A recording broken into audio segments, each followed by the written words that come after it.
bonjour à tous, j'espère que vous allez bien les amis. Aujourd'hui une nouvelle vidéo, enfin, une vidéo culture générale, ça fait plus d'un mois que j'en ai pas fait. En vrai c'est que ma quatrième ou ma troisième je crois. Ça va, je presse pas trop le concept, j'attends un petit peu avant d'en faire pour que ce soit toujours aussi kiffant. Et puis en fait ça prend un peu de temps à préparer parce qu'en fait vous pourrez me dire oui mais tu vas juste sur n'importe quel quiz et tu prends 20 questions et voilà. En fait non, parce qu'il y a plein de questions qui sont tellement inintéressantes et qui sont pas drôles ni rien. Donc là j'ai fait vraiment, à chaque fois je fais genre, j'exagère mais je dois faire je sais pas 10 fois des tests de culture, j'ai 15 fois, 20 fois. Et je prends les plus intéressantes, les questions les plus intéressantes qui ont un sens en fait à poser en vidéo. Et après je vous les pose. Et comme ça moi je révise, vous révisez, tout le monde est content et vous vous endormez, c'est aussi le but. Donc là j'ai pris 20 questions encore une fois, tout horizon, il y a de tout, il y a vraiment de tout. Abonnez-vous, likez, commentez, vous savez comment ça marche, je m'en fous. C'est le plus important. Ok, première question les amis, on commence sans plus tarder. Combien y a-t-il d'habitants à Marseille? Et je pense que ça englobe Marseille et sa périphérie, donc je sais pas ce que c'est les banlieues de Marseille, enfin je veux dire c'est pas que Marseille le 13 quoi, il y a un peu plus que ça. Voilà, donc c'est... Et la réponse elle est à 50 000 habitants près. Donc si la réponse était, c'est pas le cas, 50 000 et que vous me dites 100 000, vous avez la bonne réponse. Mais c'est pas le cas, c'est beaucoup plus que 50 000. Combien y a-t-il d'habitants à Marseille? Il y en a entre 800 et 900 000, je crois que c'est 870 000. Donc si vous avez dit 850 000, entre 800 et 900 000 c'est bon, je vous le compte. Sinon les gars, zéro, désolé. Oui, pour ceux qui savent pas comment ça marche, c'est un point pour bonne réponse et il y a 20 questions. Et après vous mettez, évidemment vous mettez votre score dans les commentaires. Voilà, la moustache commence à repousser. Deuxième question les amis, en quelle année a été couronné Charlemagne? Celle-là, je sais pas pourquoi je la savais. Mais parce qu'en fait elle est simple, la date est simple. En quelle année a été couronné Charlemagne?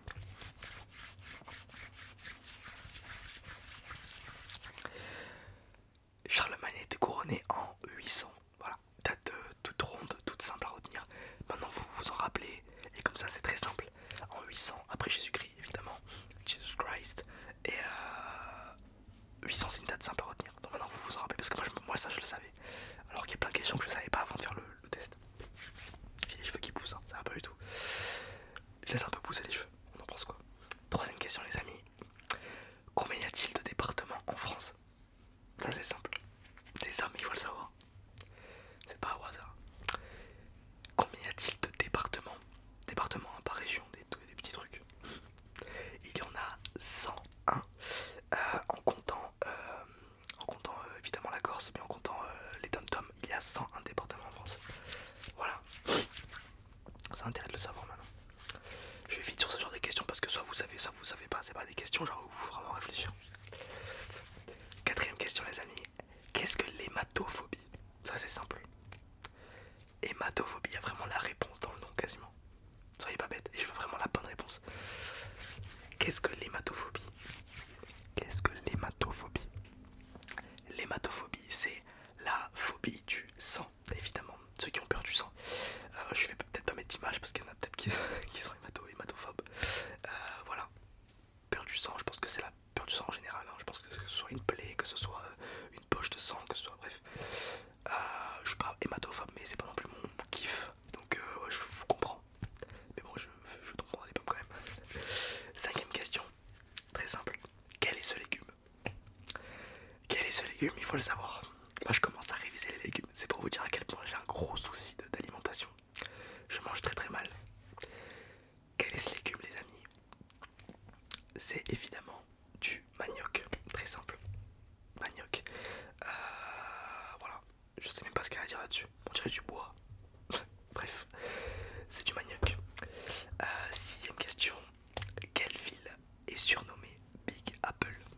Ça je le savais mais j'avais comment oublié. Quelle ville est surnommée Big Apple? C'est comme en France, Paris c'est la ville lumière, la ville de l'amour. Là-bas c'est Big Apple. C'est New York. Alors je sais pas pourquoi. Enfin, j'ai lu pourquoi ça vient d'une course de chevaux qui s'appelait comme ça. Il y avait la course qui s'appelait la course Big Apple. Alors je sais pas si c'était à New York, je sais pas pourquoi ça s'est appelé comme ça, enfin bref. Voilà, en tout cas ça vient d'une course de chevaux, c'est ce que j'ai vu. Je me suis pas non plus renseigné 10 ans parce que c'est pas non plus le truc le plus intéressant. Mais savoir que New York s'appelle Big Apple, c'est important. Donc voilà.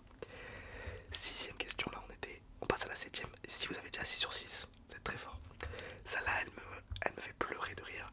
J'exagère, mais elle me fait rire. Septième question, comment appelle-t-on le bébé du nourrisson? Je savais pas du tout, je suis vraiment honnête avec vous, je ne savais pas du tout que ça s'appelait comme ça. Le bébé du hérisson, donc l'enfant du hérisson, s'appelle le choupisson. Est-ce que c'est pas trop mignon? Le choupisson, il est beau mon pull. Le colmon, bref. Le choupisson, septième question. C'est trop fort si vous avez déjà 7 sur 7, ça m'étonnerait. Huitième question. Ça c'est simple, en vrai. Combien avons-nous de dents? Des dents. Ah c'est bien ça. Combien avons-nous de dents? Y a pas de à deux dents près. C'est soit je veux le chiffre, c'est tout. Les gars, faut le savoir ça. Après, si vous n'en avez pas perdu. Moi j'ai de la chance, j'ai les dents alignées. À part celle-ci. Bon, ça se voit pas en vidéo. Et elles sont vraiment décalées. Enfin, voilà, ça se voit pas, bref. Mais j'ai un appareil, c'est pas comme ça, c'est pas de la chance. Nous avons 32 dents. 32 dents. Voilà, faut le savoir. C'est important. C'est comme le nombre d'os. On en a aucune idée de combien on a d'os. Neuvième question. Quel est le nom, quel est le nom de famille français le plus répandu? C'est pas celui auquel je pense pas que vous le saviez. En vrai, si, il est vraiment facile. Si vous réfléchissez, il y en a deux mots qui me sont venus en tête et c'était un des deux, mais je sais pas celui que j'aurais dit. Quel est le nom de famille français le plus répandu en France, évidemment?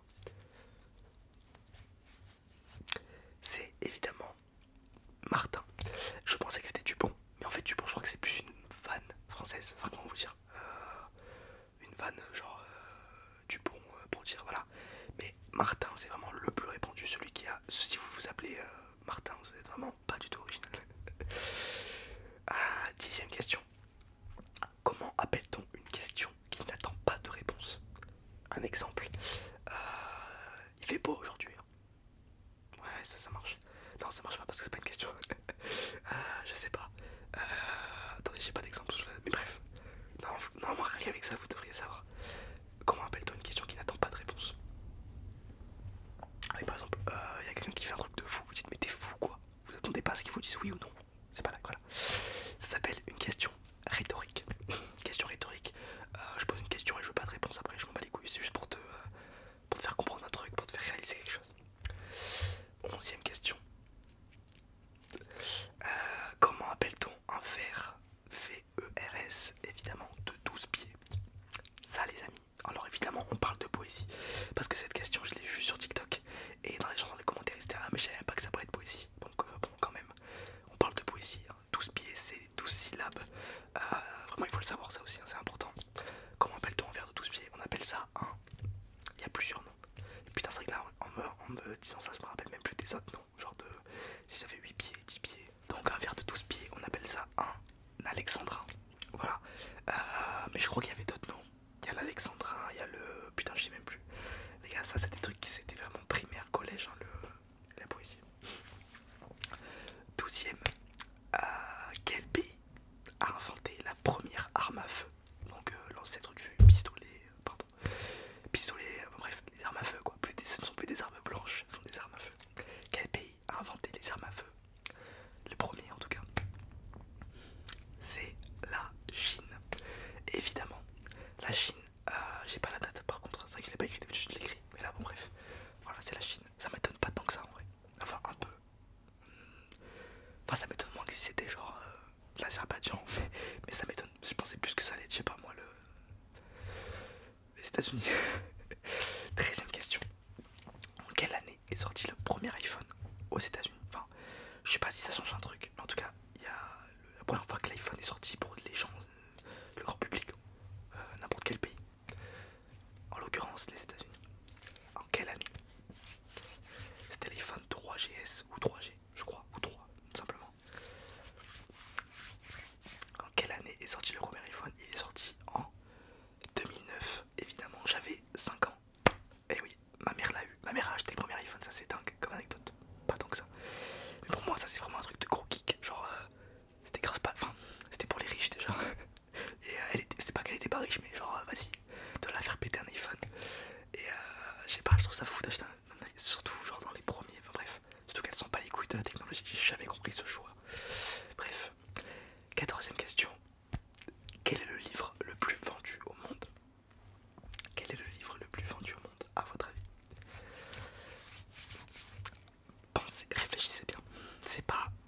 pas celui auquel vous pensez.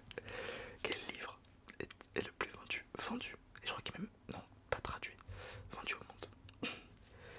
C'est la Bible. Alors, j'ai croisé que deux sources, donc peut-être que c'est le Coran, peut-être que c'est la Torah. Si vous avez dit le Coran, je vous le compte, parce que c'est un livre religieux. Si vous m'avez dit Harry Potter ou quoi, allez vous faire enculer. Mais je veux dire, peut-être que c'est le Coran dans certains pays, et peut-être que c'est pas référencé pareil, peut-être que c'est pas en vente. Donc en fait, si vous m'avez dit un livre religieux, je vous le compte. Mais un des trois religions monothéistes, si vous m'avez dit un truc. Bref, la Bible. Mais je vous le compte si c'est la Torah ou si c'est le Coran. 15e question. Quelle est la formule du théorème de Pythagore? En sachant que C est l'hypoténuse. La fin de la phrase, c'est juste pour vous dire, voilà, c'est comme d'hab. Je vous demande pas un truc de... Quelle est la formule du théorème de Pythagore, en gros? Alors, je viens de me rendre compte, peut-être que j'ai fait une erreur. Vous allez me dire dans les commentaires. J'ai sûrement fait une erreur. Moi, j'ai écrit A carré plus B carré égale C carré. Mais je crois que c'est AB carré plus... Ah mais non, mais oui, c'est ça, c'est pareil. Ah oui, c'est pareil, parce que si tu mets un point, ou si tu prends les... Je crois que les deux marchent. AB carré plus BC plus BA carré... non, je sais même plus. Plus BC carré, bref, je crois que c'est pareil. En tout cas, A carré plus B carré égale C carré. C'est ça la réponse. Mais si vous m'avez dit genre AB carré plus BC carré égale CB ou je sais même pas quoi, je pense que ça compte. Si dans votre tête c'est pareil. Parce que je l'ai déjà vu sur autrement. Mais là je crois que c'est pareil. C'est juste qu'au lieu de donner des points aux extrémités, on donne des noms, des lettres aux côtés. Waouh. Je sais pas si ça a un sens. Voilà. Au lieu de donner des lettres aux angles, on donne des lettres aux côtés. Je crois que c'est pareil. Bref, A carré plus B carré égale C carré. Comptez-vous le point si vous pensez que vous avez bon. J'en ai rien à foutre. Quelle est l'unité de mesure pour l'éclairement lumineux d'un objet? Pour l'éclairement lumineux d'un objet. 16e question. Donc, bon, une lampe en général, on va pas un mur. On prend pas en général trop. Quoique tous les objets font un minimum de lumière, mais produisent un minimum de lumière, mais c'est pas le but. Quelle est l'unité de mesure pour l'éclairement lumineux d'un objet? Waouh, j'ai du mal. Lumineux d'un objet lumineux. Je crois que j'ai la lettre N, j'ai un problème. L'unité de mesure, c'est le lux, LUX, c'est ça. Il y a une autre, un autre truc, mais c'est pas pareil. Je crois que c'est la couleur, un truc comme ça. En tout cas, le lux, c'est genre, je dis n'importe quoi, mais beaucoup de lumière, c'est 10 lux, pas beaucoup de lumière, c'est un lux. Je sais que c'est pas le cas, mais vous comprenez ce que je veux dire. 17ème question, les amis, on arrive à la fin. Si vous avez 16 sur 16, vous êtes vraiment très très bon. Quelle est cette fleur? Ah, si je vous bouge un coin, vous vous attendez pas à cette question. J'aime beaucoup les fleurs, voilà, si ça vous intéresse. Pourtant je m'y connais pas beaucoup, mais j'aime beaucoup en général. Après, qui n'aime pas les fleurs? Les malades mentaux peut-être. Cette fleur, c'est la jonquille, évidemment. Très belle fleur, évidemment. Je peux pas rajouter grand chose, ça pousse, ça c'est des fleurs. En quelle année les Américains ont envoyé une bombe sur Hiroshima? Question 18. En quelle année les Américains ont envoyé une bombe sur Hiroshima? Une bombe nucléaire. Très simple, vraiment celle-ci, très simple, réfléchissez. C'est une date qui a un sens. En quelle année les Américains ont envoyé une bombe sur Hiroshima? Ils l'ont envoyé. Je rigole, je souris pas du tout, c'est pas drôle. C'est juste pour voilà, donner l'ambiance à la vidéo, mais sinon, il y a eu des millions de morts, bref. Les Américains ont envoyé une bombe sur Hiroshima en 1945, qui a un sens avec la fin de la guerre. Voilà, évidemment, ça faut le savoir. Hiroshima et Nagasaki, Yamaha, non pas et c'était les deux endroits qui sont bombardés. Je rigole pas, encore une fois, c'est pas drôle, c'est juste voilà. Combien de temps, 19ème question, combien de temps au maximum sans manger un être humain peut rester sans mourir? Alors, évidemment que ça dépend de mille choses. Je pense déjà ça dépend de votre dernier repas, mais ça dépend aussi de, je sais pas, votre corpulence, votre âge, mais on va dire une énorme moyenne. Et en vrai, moi je l'avais déjà entendu ce chiffre.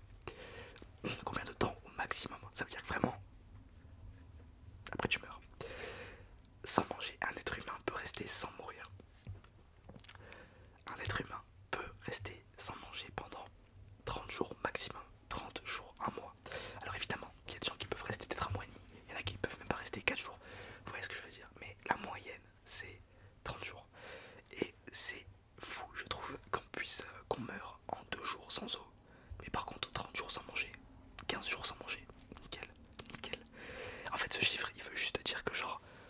c'est le maximum. Mais ça veut dire que si pendant 10 jours vous avez rien à manger, au calme, je trouve ça fou. Et la dernière question, la 20e question, quel est le nom du serment dont les médecins sont concernés? La phrase veut rien dire.